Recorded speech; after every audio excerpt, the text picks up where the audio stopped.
The Sheriff's Children by Charles Chesnut. Branson County, North Carolina, is in a sequestered district of one of the statest and most conservative states in the Union. Society in Branson County is almost primitive in its simplicity. Most of the white people own the farms they till, and even before the war, there were no very wealthy families to force their neighbors by comparison into the category of poor whites. Branson County has the most rural communities in the South. War is the one historical event that overshadows all the others. It is the era from which all local chronicles are dated. Births and deaths and marriages and storms and freshets. No description of life in any southern community would be perfect that failed to emphasize the all-pervading influence of the great conflict. Yet the fierce tide of war that had rushed through the cities along great highways of the country had, comparatively speaking, but slightly disturbed the sluggish current of life in this region, remote from railroads and navigable streams. To the north in Virginia, to the west in Tennessee, and all along the seaboard the war raged. But the thunder of its cannon did not disturb the echoes of Branson County, where the loudest sounds heard were the crack of some hunter's rifles, baying of some deep-mouthed hound, or the yodel of some tuneful Negro on his way through the pine forest. To the east, Sherman's army passed on its march to the sea. No straggling strand of bummers had penetrated the confines of Branson County. The war, it's true, had robbed the county of the flower of its young manhood, but the burden of taxation, the doubt and uncertainty of the conflict, and the sting of ultimate defeat had been borne by the people with an apathy that robbed misfortune half its sharpness. The nearest approach to town life afforded by Branson County found a little village at Troy, county seat, hamlet with a population of 400 or 500. 10 years make little difference in the appearance of these remote southern towns. If a railroad was built through one of them and infuses some enterprise, social corpses galvanized by the fresh blood of civilization that pulses along the farthest ramifications of our great system of commercial highways.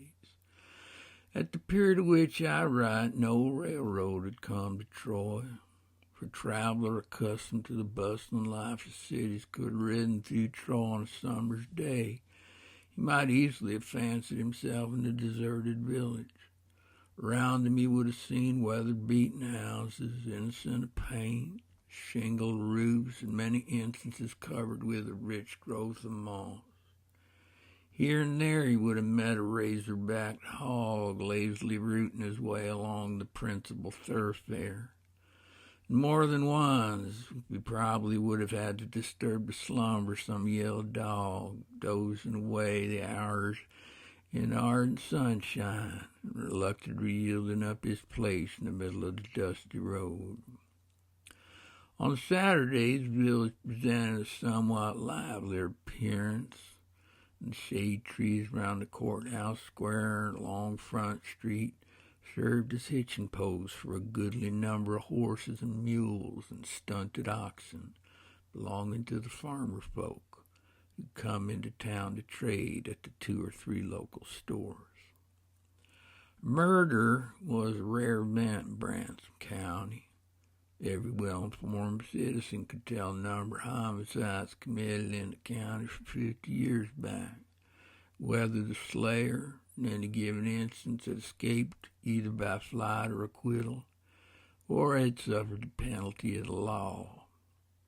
So when it became known in Troy early one Friday morning in some about 10 years after the war Old Captain Walker, who had served in Mexico under Scott and had left an arm on the field of Gettysburg, had been foully murdered during the night. There was intense excitement in the village.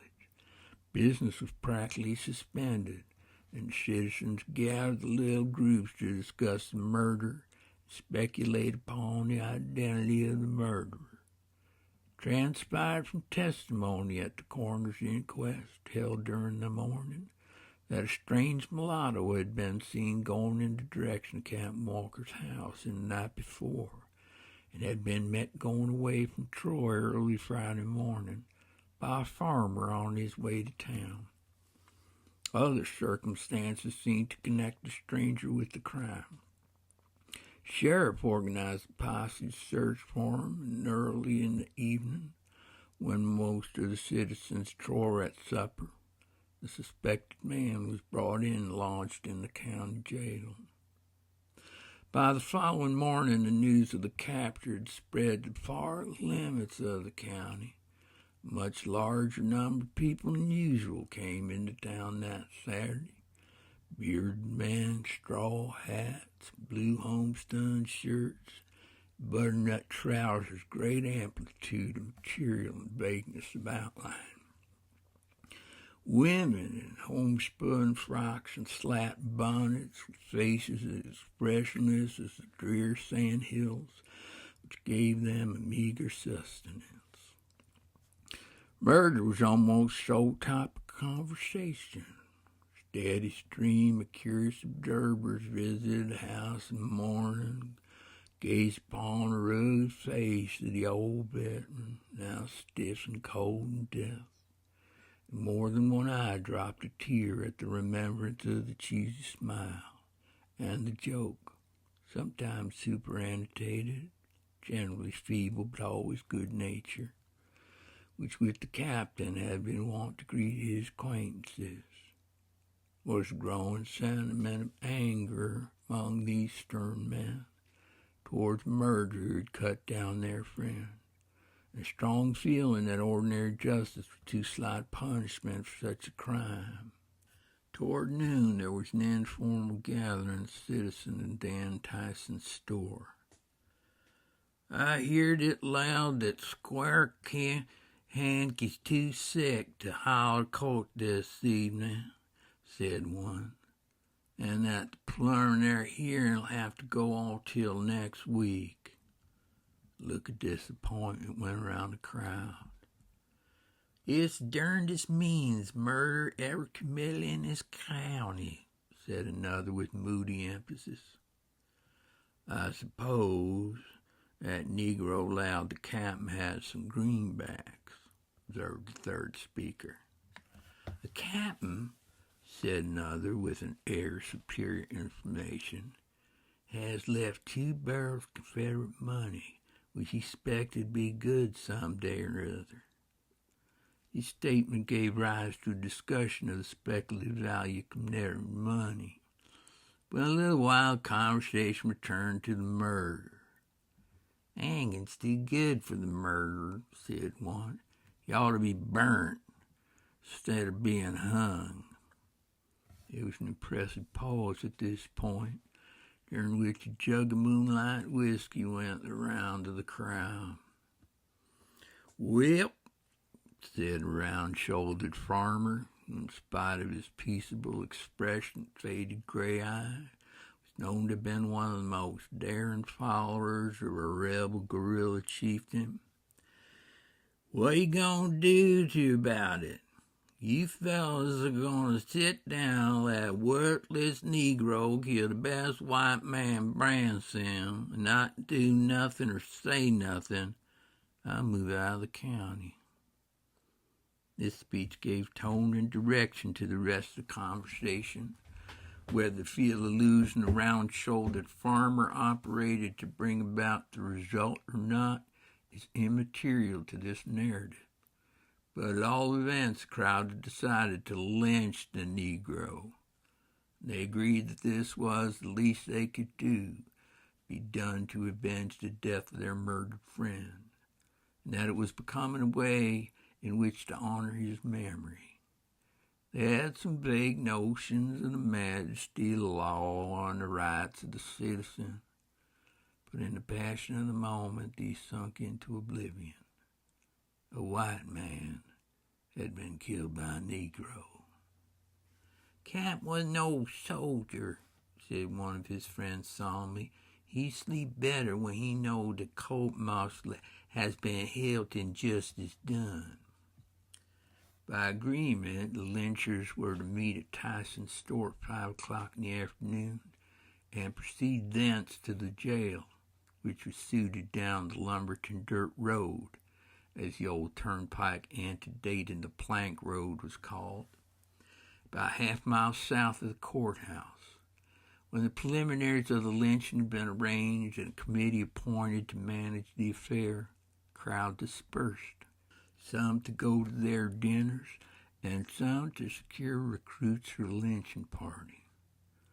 It was 20 minutes from 5 o'clock when an excited Negro, panting and perspiring, rushed up to the back door of Sheriff Campbell's dwelling, which stood a little distance from the jail and somewhat farther than the latter building from the courthouse. A turban-colored woman came to the door in response to the Negro's knock. "Hi, Sis Nance." "Howdy, Bress Sam." "Yourself in?" inquired the Negro. "Yes, Bress Sam, he's eating his dinner," was the answer. "Will you ask him to step to here for 2 minutes, Sis Nance?" Woman went into the dining room, and a moment later Sheriff came to the door. He's a tall, muscular man, a ruddier complexion than usual among Southerners. A pair of keen, deep-set gray eyes looked out from under bushy eyebrows. About his mouth was a masterful expression, which a full beard, once sandy in color, but now profusely sprinkled with gray, could not entirely conceal. The day was hot. The sheriff had discarded his coat and vest. He had his white shirt open to the throat. "What you want, Sam?" he inquired of the Negro, who stood hat in hand, wiping the moisture from his face with a ragged shirt sleeve. "Sure, they want to hang the prisoner what's locked up in the jail. They're coming this way now, and I was laying down a sack of corn down in the store behind a pile of flour barrels when I heard Doc Kane, Colonel Wright talk about it. I was slipping out of the bag to do run here fast I could. I heard you say down to the store once that you wouldn't let nobody take a prisoner away from you without walking over your dead body. And I thought I'd tell you before they come so you could protect prisoner." Sheriff listened carefully, but his face grew firmer and a determined gleam lit up his gray eyes. His frame grew more erect, and he unconsciously assumed the attitude of a soldier who momentarily expects to meet the enemy face to face. "Much obliged, Sam," he answered. "I'll protect the prisoner. Who's coming?"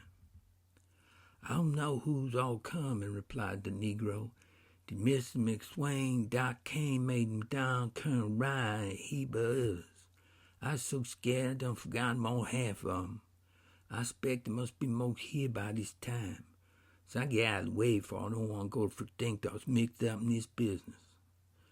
Negro glanced nervously down the road towards the town. He made a movement as if to get away. "Won't you have some dinner first?" asked the sheriff. Negro looked longingly in at the open door and sniffed the appetizing odor of boiled pork and collards. "I ain't got no time for the tear, Sheriff," he said. "But Sis Nance might ought to give him something I could put and have eat on the way." A moment later, Nancy brought him a huge sandwich of split corn pone with a thick slice of fat bacon served between the halves and a couple baked yams.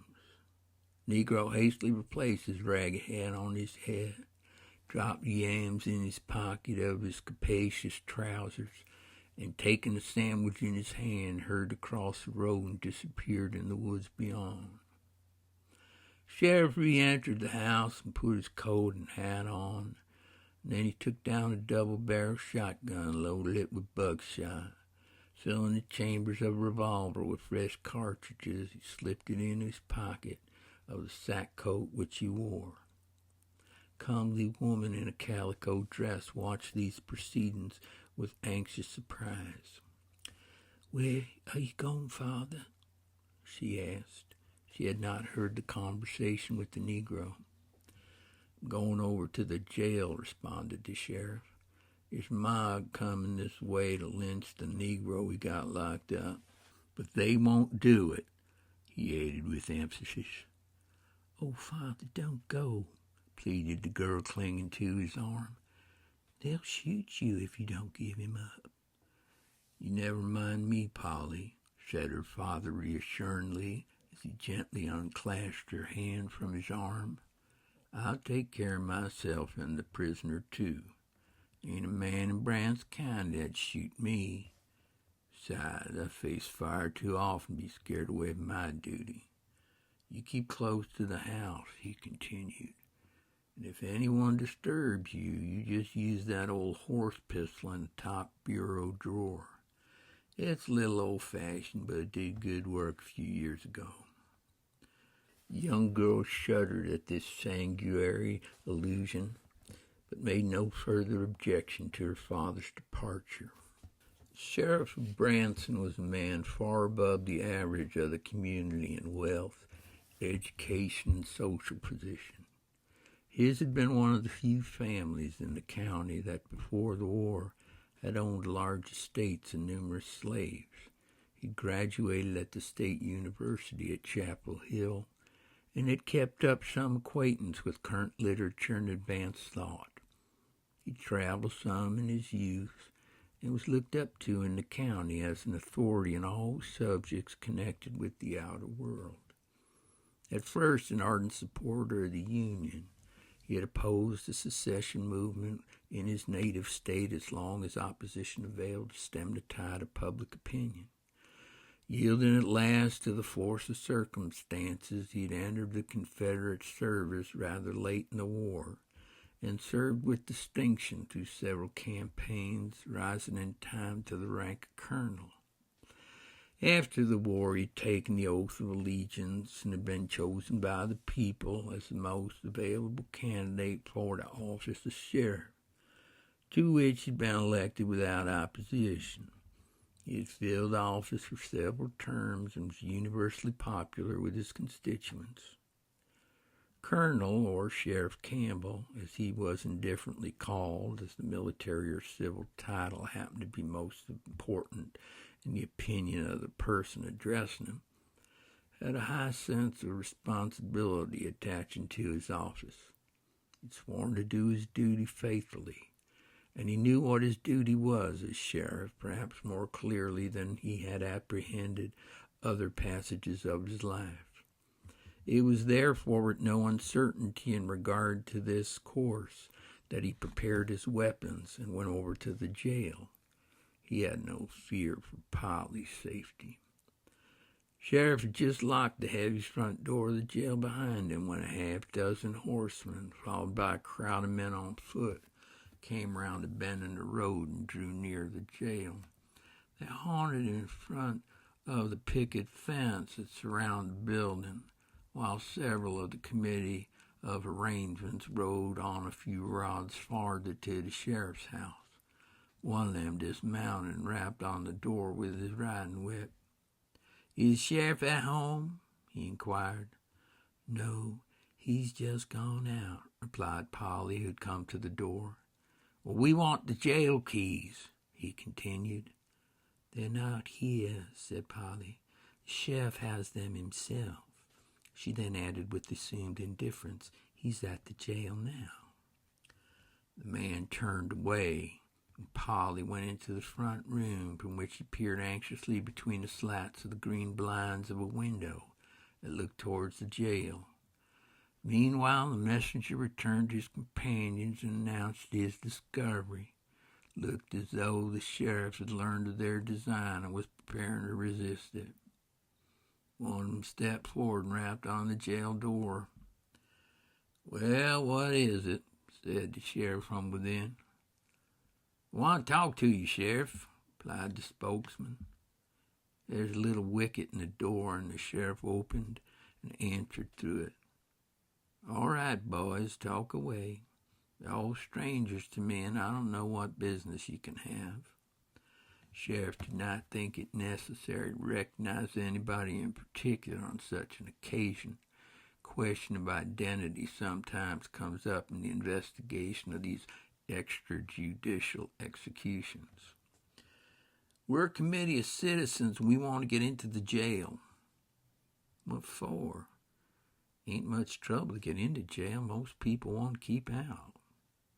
The mob was in no humor to appreciate a joke, and the sheriff's witticism fell dead upon an unresponsive audience. Want to have a talk with that Negro who killed Captain Walker? You can talk to that Negro in the courthouse when he's brought out for trial. Court will be in session here next week. I know what you fellows want, but you can't get my prisoner today. Do you want to take the bread out of a poor man's mouth? I get 75 cents a day for keeping this prisoner, and he's the only one in the jail. Can't have my family suffer just to please you fellas. One or two of the young men in the crowd laughed at the idea of Sheriff Campbell suffering for want of 75 cents a day, but they were frowned into silence by those who stood near him. If you don't let us in, cried a voice, we'll bust the door open. Bust away, answered the sheriff, raising his voice so that all could hear. But I give you fair warning. First man tries will be filled with buckshot. I'm a sheriff of this county. I know my duty, and I mean to do it. What's the use of kicking, Sheriff? Argued one of the leaders of the mob. That Negro's sure to hang anyhow. Richly deserves it. And we got to do something to teach these Negroes their places, or white people won't be able to live in this county.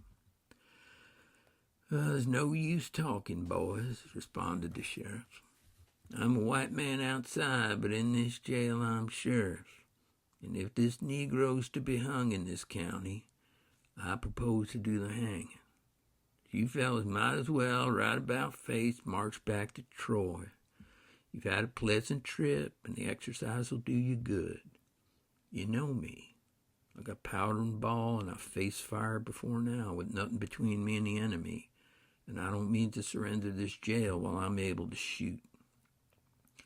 Having thus announced his determination, the sheriff closed and fastened the wicket and looked around for the best position from which to defend the building.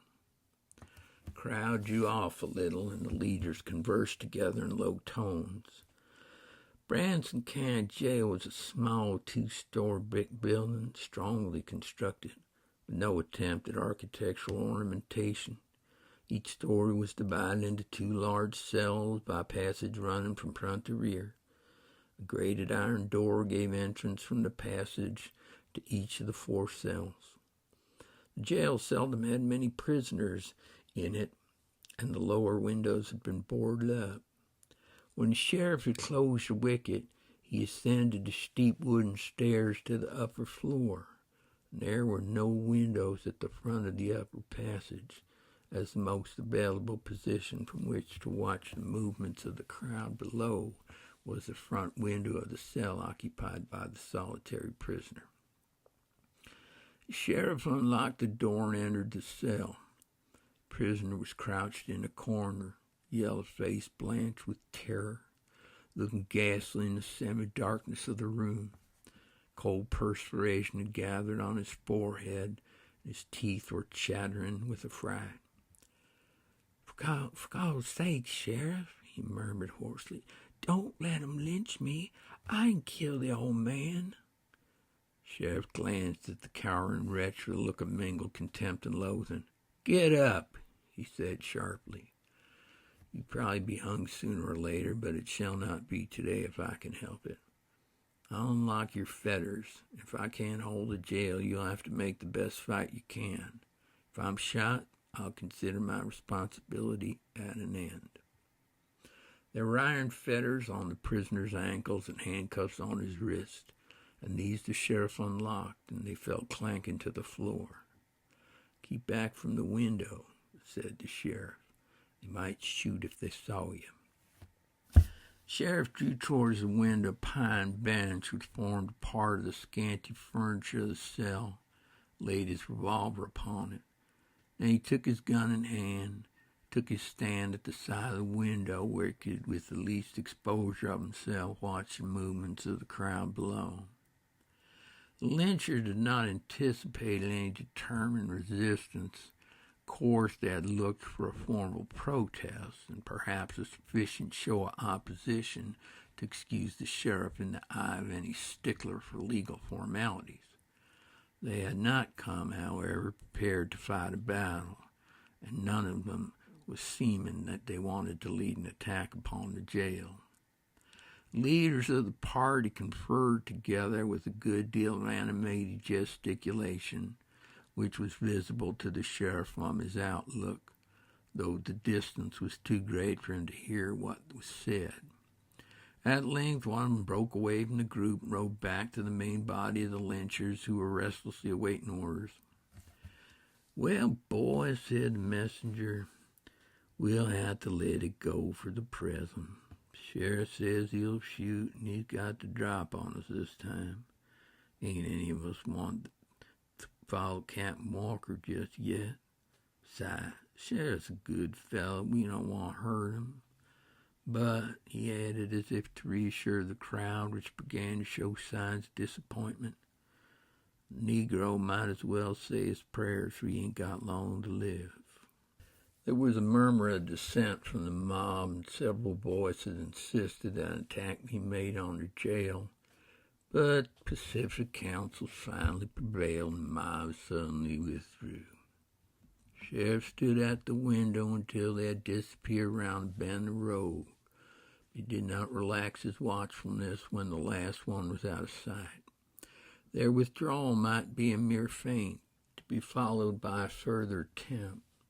So closely, indeed, was his attention drawn to the outside that he neither saw nor heard the prisoner creep stealthily across the floor, reach out his hand and secure the revolver which lay on the bench behind the sheriff, and creep as noiselessly back to his place in the corner of the room.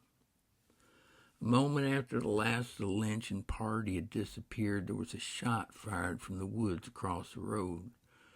The bullet whistled by the window and buried itself in a wooden casing a few inches from where the sheriff was standing.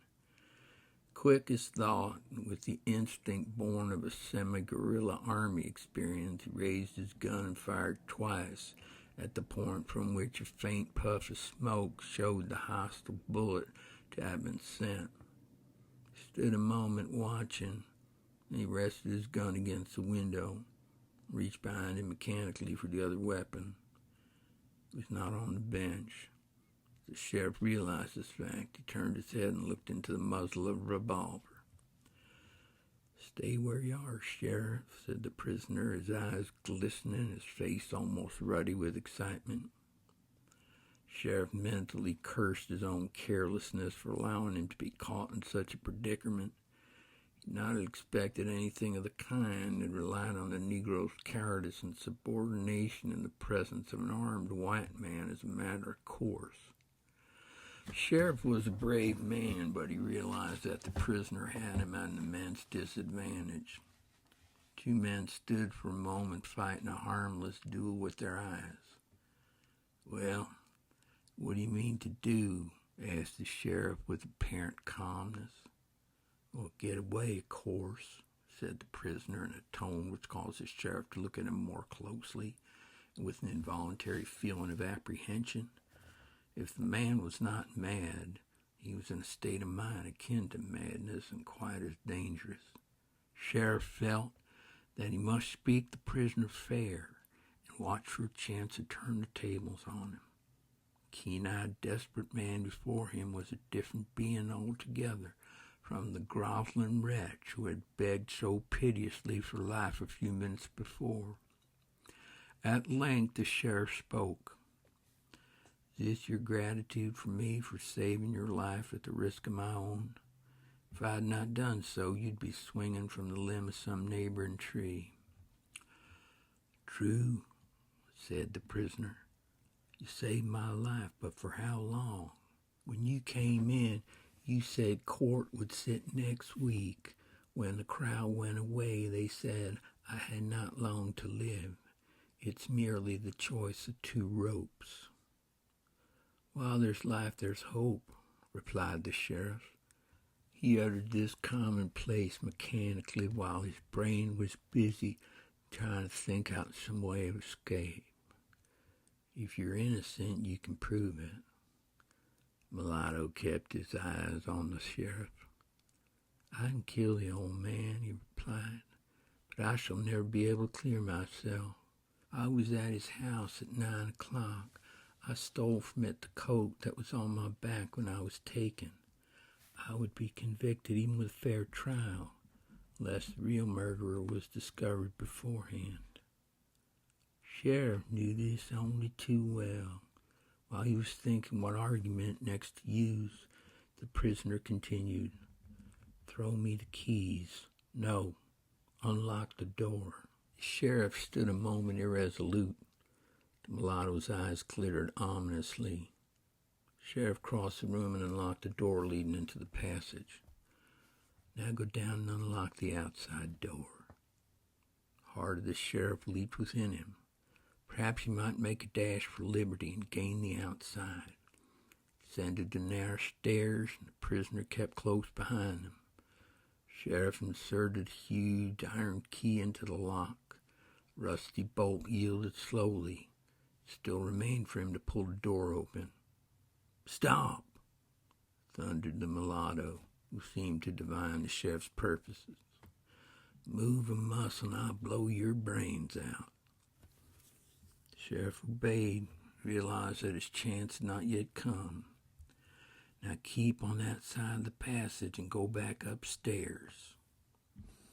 Keeping the sheriff under cover of the revolver, the mulatto followed him upstairs. The sheriff expected the prisoner to lock him into the cell, make his own escape. But he had about to come to the conclusion that the best thing he could do under circumstances was to submit quietly, to take his chances of recapturing the prisoner after the alarm had been given. The sheriff had faced death more than once upon the battlefield. A few minutes before, well-armed and with a brick wall between him and them that he had dared 100 men to fight. But he felt instinctively that the desperate man confronting him was not to be trifled with.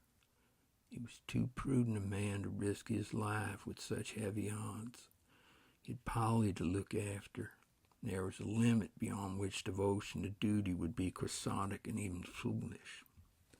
"I want to get away," said the prisoner, "and I don't want to be captured, for if I am, I know I will be hung on the spot. I'm afraid," he said somewhat reflectively, "that in order to save myself, I shall have to kill you." "Good God!" exclaimed the sheriff in involuntary terror. "You'd not kill the man to whom you owe your own life." "You speak more than you know," replied the mulatto. "I indeed owe my life to you." The sheriff started. He was capable of surprise even in that moment of extreme peril. "Who are you?" he asked in amazement. "Tom, Cicely's son," returned the other. He had closed the door and stood talking to the sheriff through the grated opening. "Don't you remember Cicely? Cicely whom you sold, with her child, to the speculator on his way to Alabama?" The sheriff did remember. He'd been very sorry for it many times since. It had been an old story of debts and mortgages and bad crops. He'd quarreled with the mother. The price offered for her and her child had been unusually large, and he had yielded to the combination of anger and pecuniary stress. "Good God," he gasped, "you would not murder your own father." "My father?" replied the mulatto. "It were well enough for me to claim the relationship, but it comes with poor grace from you to ask anything by reason of it. What father's duty have you ever performed for me? Did you ever give me your name or even your protection? Other white men gave their colored sons freedom and money, sent them to the free states. You sold me to the rice swamps. At least I gave you the life you cling to, murmured the sheriff. Life? Said the prisoner with a sarcastic laugh. What kind of life? You gave me your own blood, your own features. No man need look at us together twice to see that. And you gave me a black mother, the poor wretch. She died under the lash because she'd had enough womanhood to call her soul her own. You gave me a white man's spirit, and you made me a slave and crushed it out. But you're free now, said the sheriff. He had not doubted and could not doubt the mulatto's word. He knew whose passions coursed between that swarthy skin and burned in the black eyes opposite his own. He saw in this mulatto what he himself might have become had not the safeguards of paternal restraint and public opinion been thrown around him. Free to do what? Replied the mulatto. Free in name, but despised and scorned and set aside by the people to whose race I belong far more than to my mother's. They're schools, said the sheriff. You've been to school. He had noticed the mulatto spoke more eloquently and used better language than most Branson County people. I have been to school and dreamed when I went that it would work some marvelous change in my condition. But what did I learn? I learned to feel that no degree of learning or wisdom will change the color of my skin, and that I shall always wear what, in my own country, is a badge of degradation. When I think about it seriously, I do not care particularly for such a life. It is the animal in me, not the man, that flees the gallows. I owe you nothing, he went on, and expect nothing of you. And it would be no more than justice if I should avenge upon you my mother's wrongs and my own. But still, I hate to shoot you. I've never yet taken human life, for I did not kill the old captain. Will you promise to give no alarm and make no attempt to capture me until morning if I do not shoot? So absorbed were the two men in their colloquy in their own tumultuous thoughts that neither of them heard the door below move upon its hinges. Neither of them had heard a light step come stealthily up the stairs, nor see a slender form creep along the darkening passage towards the mulatto. Sheriff hesitated. Struggle between his love of life and his sense of duty was a terrific one. May seem strange that a man who could sell his own child into slavery should hesitate at such a moment when his life was trembling in the balance. But the baleful influence of human slavery poisoned the very foundation of life and created new standards of right. The sheriff was conscientious. His conscience had merely been warped by his environment. Let no one ask what his answer would have been. He was spared the necessity of a decision. Stop, said the mulatto. You need not promise. I could not trust you if you did. It's your life or mine, and there is but one safer way for me. You must die. He raised his arm to fire when there was a flash, a report from the passage behind him. His arm fell heavily at his side, and the pistol dropped at his feet. The sheriff recovered from his surprise, and throwing the door open, secured the fallen weapon. Then, seizing the prisoner, he thrust him into the cell and locked the door upon him, after which he turned to Polly, who leaned half fainting against the wall, her hands clasped over her heart. "Oh, Father, I was just in time," she cried hysterically and wildly, sobbing, and threw herself into her father's arms. "I watched until they all went away," she said. "I heard the shot from the woods and I saw you shoot. Then when you did not come out, I feared something had happened, that perhaps you'd been wounded. I got out the other pistol and I ran over here. When I found the door open, I knew something was wrong. And when I heard voices, I crept up the stairs and reached the top just in time to hear him say it would kill you. Oh, it was a narrow escape. When she had grown somewhat calmer, the sheriff left her standing there and went back to the cell. The prisoner's arm was bleeding from a flesh wound. His bravado had given place to a stony apathy. There was no sign in his face of fear or disappointment or feeling of any kind.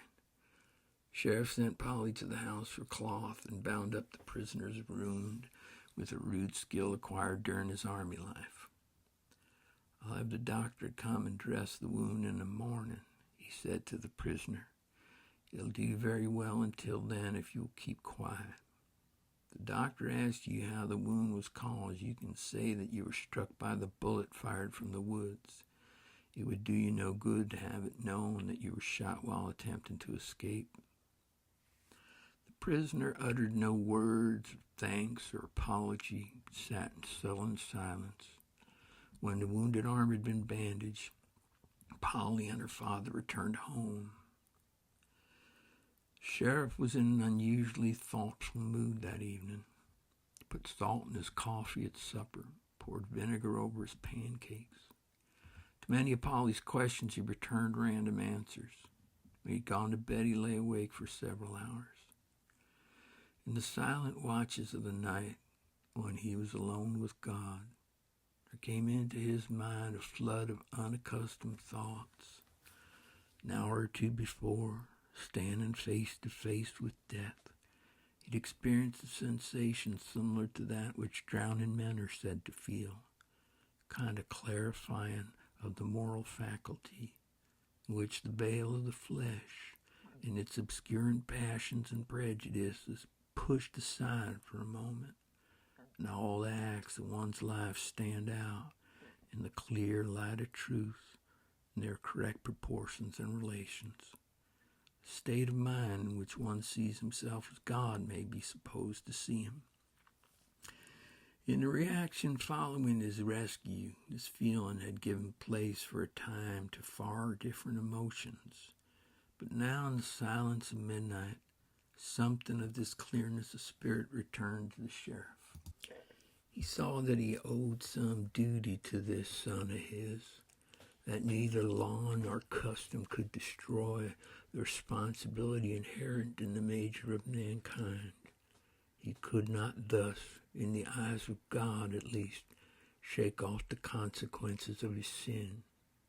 Had he never sinned, this wayward spirit would never have come back from the vanished past to haunt him.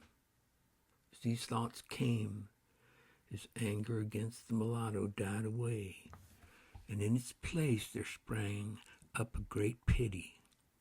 The hand of paternal authority might have restrained the passions he had seen burning in the prisoner's eyes when the desperate man spoke the words which had seemed to doom his father to death.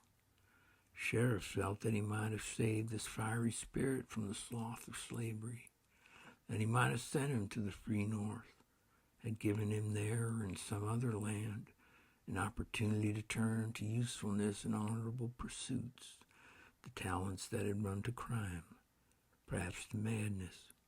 He might, still less, have given this son of his the poorest simulacrum of liberty which men of his caste could possess in a slave-holding community, or least of all, but still something. He might have kept the boy on the plantation, where the burdens of slavery would have fallen lightly upon him. Sheriff recalled his own youth. He had inherited an honored name to keep untarnished. He'd had a future to make. The picture of a fair young bride had beckoned him on to happiness. The poor wretch now, stretched upon a pallet of straw between the brick walls of the jail, had none of these things. No name, no father, no mother, in the true sense of meaning of motherhood. And until the past few years, no possible future. And then one vague and shadowy in its outline, and dependent for form and substance upon the slow solution of a problem in which there were many unknown quantities. From what he might have done to what he might yet do was an easy transition for the awakened conscience of the sheriff.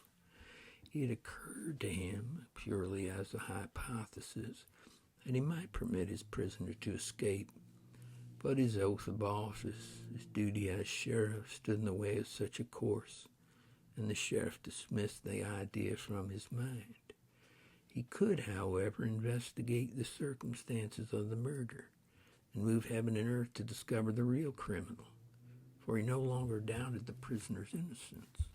He could employ counsel for the accused and perhaps influence public opinion in his favor. An acquittal once secured, some plan could be devised by which the sheriff might in some degree atone for his crime against this son of his, against society, and against God. When the sheriff had reached this conclusion, he fell into an unquiet slumber, in which he woke late the next morning.